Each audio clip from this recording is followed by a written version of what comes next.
Halo, kenalin nama aku Rasmi Aulia dengan NIM 165 dari kelas Analisis Industri MA. Di sini aku mau jelasin pendapat aku dengan memposisikan diri sebagai konsultan bisnis di salah satu perusahaan di mana keadaannya itu adalah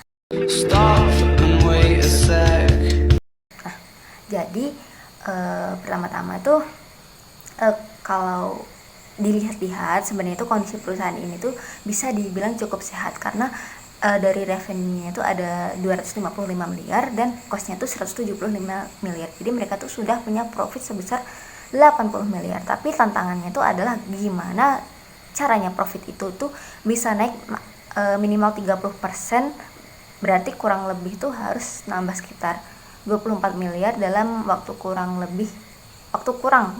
dari 2 tahun. Nah, itu bukan angka kecil, tapi strateginya tuh harus benar-benar nyentuh banyak aspek.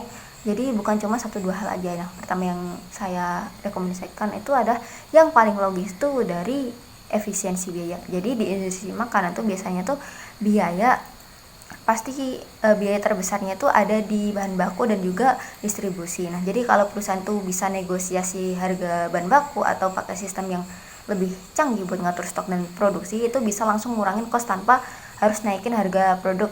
Nah, jadi profit itu naik dari situ aja. Nah, yang kedua itu perusahaan tuh ini produknya tuh banyaknya yang sifatnya umum kayak mie instan dan snack yang biasanya tuh perang harga. Nah, kalau cuma main di harga aja margin tuh bakal tipis terus. Jadi mereka tuh harus memulai bikin produk yang beda, misalnya produk yang sehat, produk premium, atau yang lagi ngetrend di masyarakat. Jadi konsumen tuh mau bayar lebih mahal karena masa produknya tuh punya nilai lebih gitu. Nah, selain itu sekarang kan juga eranya digital kan, jadi marketing tuh nggak bisa lagi cuma ngandelin cara lama aja, tapi perusahaan tuh harus aktif di media sosial, e-commerce, bahkan mungkin kerjasama dengan influencer. Nah, tujuannya itu apa? Bukan buat cuma jualan aja, tapi juga bikin brand mereka tuh lebih dikenal dan punya hubungan sama konsumen. Nah, kalau brandnya kuat biasanya tuh harga yang juga bisa lebih fleksibel. Nah, kemudian ada perusahaan itu juga bisa mikir buat ekspansi pasar, jadi bisa ke luar negeri atau minimal tuh memperluas distribusi dalam negeri ke daerah-daerah yang lagi berkembang. Nah, itu juga bisa dibarengin dengan penyesuaian produk karena selera tiap daerah tuh biasanya beda-beda ya, kayak mie juga itu biasanya di luar pulau tuh bumbunya beda setahu saya. Nah, yang penting itu adalah inovasi. Jadi jangan sampai produknya itu kayak ya itu aja. Jangan, harus ada varian baru, kemasan baru, bahkan konsep baru. Jadi yang bikin konsumen tuh lebih tertarik lagi gitu loh. Soalnya di industri makanan tuh orang tuh gampang banget bosen. Nah, selanjutnya ada distribusi, itu nggak kalah penting. Jadi produk tuh bagus, tapi kalau susah dicari itu juga percuma. Jadi harus pastiin produk itu tersedia di banyak tempat, baik offline maupun online. Bahkan kalau bisa tuh perusahaan tuh juga jual langsung ke konsumen biar marginnya tuh lebih gede.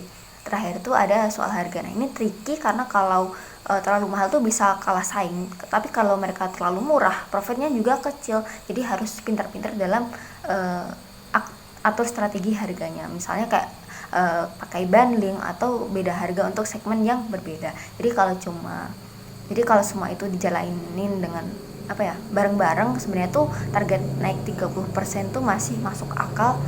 Jadi intinya tuh bukan cuma kayak jual lebih banyak aja, tapi juga jual lebih pintar, lebih efisien, dan juga lebih relevan sama pasarnya. Sekian dari aku, terima kasih.